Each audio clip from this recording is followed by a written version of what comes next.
Assalamualaikum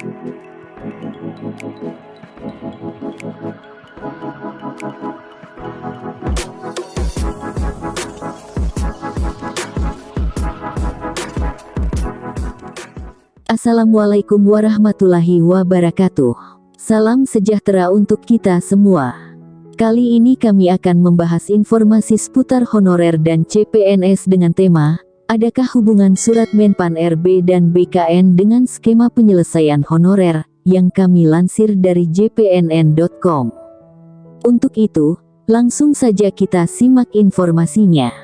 Kementerian Pendayagunaan Aparatur Negara dan Reformasi Birokrasi Kemenpan RB dan Badan Kepegawaian Negara BKN dalam jangka 5 hari mengeluarkan surat penting berkaitan dengan honorer serta pengadaan ASN.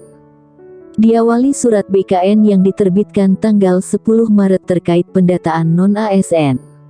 Dalam surat itu 120 instansi pusat dan daerah diberikan tenggat untuk melengkapi data honorernya dengan surat pernyataan tanggung jawab mutlak SPTJM.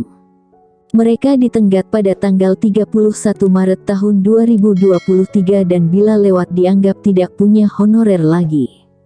Kemudian, Menpan RB Aswar Anas menerbitkan surat tentang pengadaan PNS dan PPPK 2023 pada tanggal 14 Maret.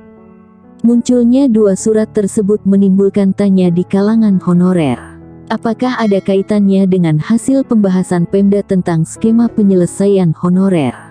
Apakah surat Menpan RB dan BKN ini merupakan hasil pertemuan Menteri Aswar dengan Asosiasi Pemda yang katanya regulasi penyelesaian honorer sudah masuk pendataan, kata Dewan Pembina Forum Honorer K2. Dia melanjutkan khusus surat Menpan RB apakah masih sama dengan sebelumnya.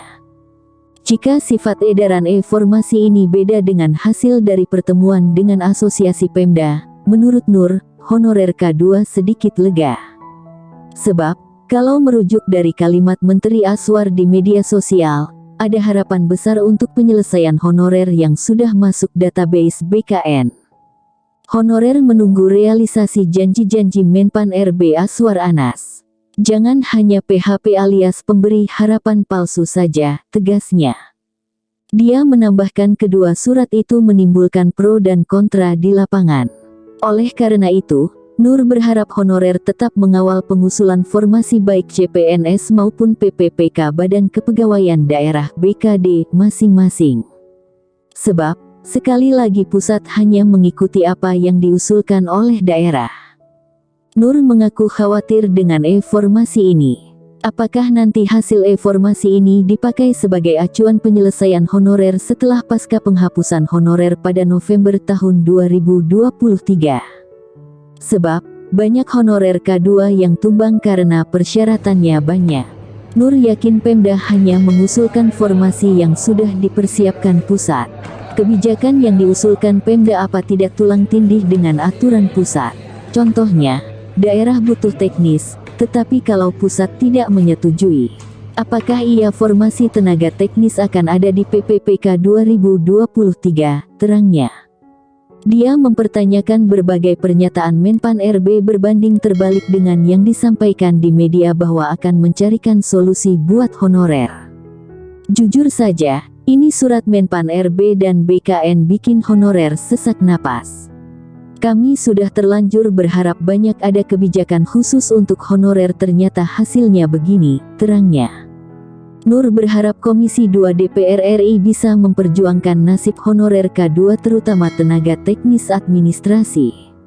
Sebab, beberapa kali seleksi PPPK, tenaga teknis administrasi tidak mendapatkan afirmasi sedikit pun, makanya banyak yang gagal di tahap administrasi.